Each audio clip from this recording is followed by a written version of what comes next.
All right.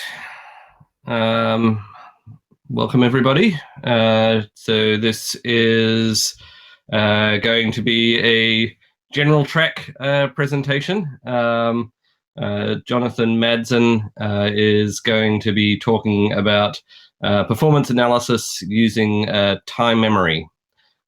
So I will hand it over to Jonathan. Which we're now worried that we may have lost Jonathan.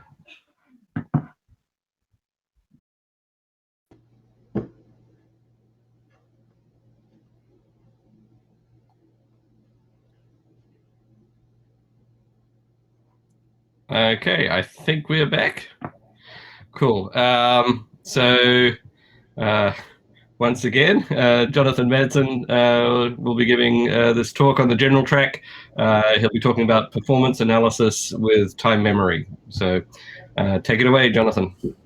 Okay, hi, thanks. So I'm going to go fairly quickly since I lost a couple minutes actually going into the wrong room. But so I'm talking about a package I helped create when I was at NERSC called Timemory. It's sort of a general performance analysis toolkit. Just a really brief background. Part of the reason for the name is several years ago, I created a simple package for timing and memory measurements that targeted hybrid C, C++ codes and with a Python layer sort of as the main. And eventually I had some issues. It worked well for a small subset of cases, but I had some issues adding new features. Eventually I sort of rewrote it around mid-2019 to use some C++ stuff called variadic templates, and I was able to maintain the entire API that I previously had, and I significantly lowered the overhead. And this is where Timemory actually transformed into just like a tool you're probably used to, or similar to a tool you're used to sort of a toolkit with a suite of tools. Here's some relevant links. It's available on the NERSC GitHub. We have a tutorial GitHub. There's plenty of documentation. You can install it via SPAC, SciPy, and I recently got it on CondaForge for this talk. So sort of the high-level design of Timemory in C++ is it's designed to sort of be type agnostic. You know, it's not quite as type agnostic as Python because it can't be, but it's extremely flexible in all the types that it can handle. So the design really breaks down into three important parts from the Python perspective. There are components which sort of encapsulate a single task. And these components can store no data or, you know, in that case, sort of forward on to another API. They can store one measurement. They can reuse other components. And ultimately, it's only the names of their functions that matter. And what data they return from it or what arguments they accept doesn't really matter. So because of that flexibility and the component definition, you wrap them around in these bundlers. And these bundlers hold a set of components, you know, 0 to as many as you like. And they provide sort of the common interface for components. And then the third category is storage, which is so essentially the unique call graph for each one of these component measurements. They can accumulate a traditional profile or trace, or you can, you know, manipulate them to be flat or timeline, etc. They can aggregate results over multiple threads or multiple MPI ranks. So sort of the analog from the Python perspective to a component would be like what you see here. Here on the left, we have the wall clock, and it's using integers for its data members, and it defines three different methods. And then here on the right, you have a class called PopyVector, where it actually stores its values in a different data type, which in this one is, say, like a list of integers. And then you have this data tracker type, which has a different set of member functions called store, and it's pretty generic as far as what it accepts for its storage. And the way these bundlers are designed is they essentially do the analog of accepting args and KWRs. And then At compile time in C++, they do sort of the equivalent of like a get attribute and a try except, where it tests at compile time whether or not that component can accept those arguments. And if it does, it passes it on. If not, it goes through a series of checks and finds if a member function can be called. If not, it does nothing and just sort of gets optimized away. So these components I mentioned are not always available. Like there's, for example, the poppy vector. Timemory is sort of designed not to throw a whole bunch of errors, because you don't really want that out of your profiler toolkit. So it just sort of silently hides things that are not available, and then you can turn on verbosity if you want warnings, etc. And then, so the whole Python bindings that I'm going to talk about later in this presentation, basically everything is automated from the C++ side. So whenever something gets added to the C++ toolkit, those bindings sort of automatically appear. And then there's also just there's various output formats. There's text, JSON, XML, etc. So this is a big benefit from the Python toolkit perspective, that we don't have to explicitly maintain these Python bindings. They just sort of work. While it also provides sort of seamless multiplexing, multiple components, localized data measurement, while also being able to maintain individual interfaces for each one of these components. And because so much is done at compile time, it's actually very, very efficient. The only real drawback is the first time you build it, especially Python users probably aren't used to this, there are very long compile times when you're building it from source. Okay, so part of the toolkit, actually, when you get started, you should check out Timemory Avail. Timemory Avail provides a lot of information in regards to what components are available, along with some descriptions, etc. And you can search for keys via regex, etc. It provides information about sort of the data types, the values that are provided by each component, and sort of their string identifiers that you use in the Python decorators and context managers. And then you can also query the runtime settings, like the different output modes, etc. For I/O, and you can also get some API information. So if you want to know what the setting or the API call within your code to do this, when you're developing Python, a quick, easy way to look it up is with Timemory Avail. Just general, when you're running any Python code, you can actually, I provide a drop-in replacement for the Unix time command.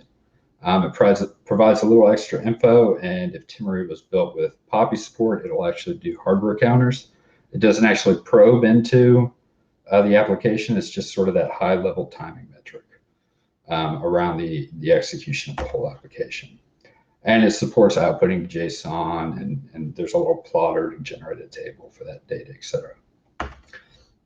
So getting into the Python API and tools, there's a bunch of decorators and context managers. So there's what I call markers for just generating a single region, a marker region. There's a function profiler, and there's a line tracing decorator. And the way Timemory works, it actually fully supports a disjoint data collection, in so much as you can collect, say wall clock timers in one region, and in another region collect CPU clock timers, and then you can just sort of mix and match, and each one of those sort of call stacks will be unique for where you've instrumented it.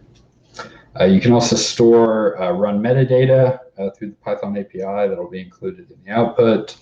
And then every time you run and you get this sort of metadata.json, it'll have every environment variable. And then it'll also record every environment variable that Timemory queried internally. And within the Python API, you can actually get direct data access without having to go through I/O to all this data. And furthermore, it actually has capabilities to do dynamic function wrapping, so that you can actually wrap around certain C calls and expect their arguments, inspect them. So what do I mean by disjoint data collection? I talked about it previously. Here on the upper left, you see I have a marker with wall clock, and on the right, I have a marker with wall clock and CPU clock. If you look at the output here, you can see for the CPU clock, you just see bar. And then whereas with the real clock timer, you see bar called from foo. There's there's the markers, but there's also scripts, console scripts, like the Timemory Python profiler console script. It by default will produce hierarchical aggregated output, and the wall clock timer by default. So what I mean by aggregated is you can see it has these multiple counts here for how many times the function was called at the specific depth and the accumulation and statistics, etc. With some minor tweaks, you can actually get it to do a timeline output. There's various settings for getting it to display the unit you want, the precision, scientific format. So this is the exact same script. I just turned on timeline mode. And then there's also flat aggregated output. So here I just, in addition to turning on flat mode, I actually added in another component. So I recorded both the user CPU clock and then just the overall CPU clock. And then with toggling both on timeline profiling and flat profiling, you can actually get every single individual function call. It also supports sort of the built-in profile. So if you want to instrument your code and just sort of narrow things to one specific one specific region, you can do that. You can specify how you want the labeling to do, whether or not you want the arguments to be included, full line path, file line, etc. There's the Python trace console script. So that does line tracing, which you're also probably familiar with at that point. It actually displays the source code, and lines that were not executed have sort of this empty count field. For visualization, if you haven't, I don't directly handle all the visualization. There's a project called Hatchet that was originally developed at Lawrence Livermore, and it's a Python-based library that sort of converts various profiling formats into pandas data frames. And it's got Jupyter Notebook support, interactive visualizations, and you can call Hatchet directly from Python and pass data directly into from Timemory. And every component is essentially supported in Hatchet. But to make things a little bit easier, I wrote a console script called Timemory Analyze, which does sort of some routine things that you might want to call via Hatchet. So you can print out sort of their fancy graph. You can get dot outputs. And then so here's sort of a sample tree from Timemory Analyze again. Oops. Oh, I think I did again. Sample dot output, flame graph, etc. There's Timemory Plotter, which takes the JSONs and puts it into a little plot. Timemory also supports specifying sort of an input path, so that when your results are generated, it will actually go into that input path, find the similar files, and then generate a diff, JSON, etc. And then you can plot that, so you can get the difference between two different runs. And then, as I mentioned, there's this dynamic function wrapping that's only available on Linux. What it does is it intercepts the C and C++ function calls and extracts info from their arguments and return types. And there's a subset that I've written, but it's pretty much extensible to any dynamically linked C or C++ function. So, for example, for MPI, I wrapped around a bunch of the MPI arguments, and then whenever I activate with this context manager code that calls in MPI, it extracts the arguments from MPI, all reduce, all scattering stuff, and accumulates how much data was passed through those arguments. Moving on, lastly, to the component toolkit. So, as I mentioned, things are automated, building the Python bindings. So every single component that has an enumeration ID in Timemory is actually mapped to an individual class in Python, and you can use these classes to build your own profiling tools. Um, so it's not a direct binding to the component itself. It uses those bundlers. And that's essentially how it's able to be automated, because those bundlers provide that generic interface. It's relatively easy in C++ to take that generic interface and create those bindings. By default, they will not sort of push or modify that global storage. So the default behavior is localized to keep the data localized within that instance of the measurement. But if you do want to use Timemory sort of call graph storage stuff, all you really do is you just call push before you call start, and it'll bookmark somewhere in the call graph. And then when you're done taking your measurements, you call pop, and it'll take that measurement and add it into the call graph. But again, if you want to do your own bookkeeping, you can just carry around those objects, and that data is localized to that object. So then you can generate your own sort of profiling output and aggregate things however you want. And one of the benefits too of sort of that generic interface is, I didn't want complex workflows for using all these different profile or components if you want to build your own tool. So you can essentially just sort of call things generically. If it's not actually supported by the component, it's essentially a no-op. So here, actually, that third parameter you see, poppy vector, isn't actually available. But that doesn't really matter. When I just call start and stop, it has no additional overhead. It essentially gets removed from at runtime. And then, as I mentioned, if you want to use the storage, this is what the select tweak would look like to your output.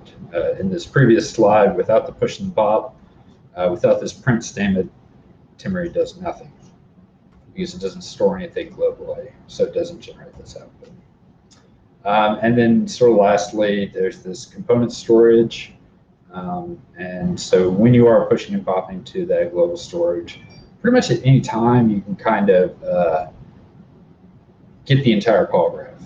There's sometimes it's destructive, depending on what you do, but this storage module will actually allow you to have direct access to data storage for the calling thread, or it'll aggregate everything over all the MPI ranks and return that to rank 0. And there's sort of two different layouts. There's like a flat layout for iteration, and then there's also a hierarchical layout for inclusive that also includes inclusive and exclusive values. And what's actually in the data can either you can return objects, or you can return it'll just have a simple JSON with native data types. Thanks for your attention. If you have any questions, please feel free to ask them.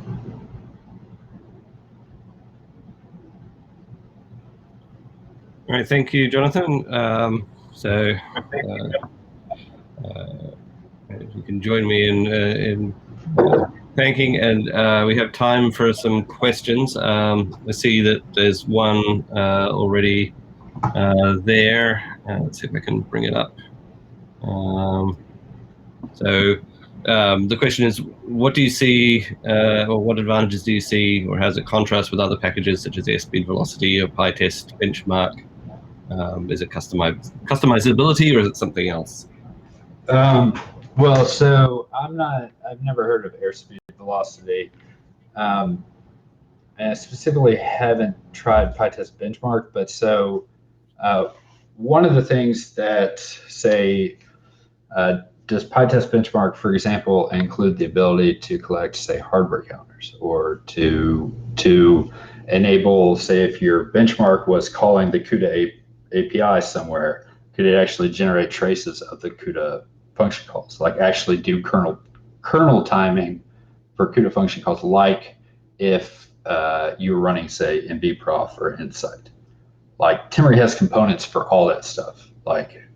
It's not just wall clock timers. It has full support for the GPU, hardware counters, kernel tracing, etc. Like there's a ton of extended features that you won't find in something like PyTest Benchmark, which again I haven't used, but I suspect it probably is just simple timing.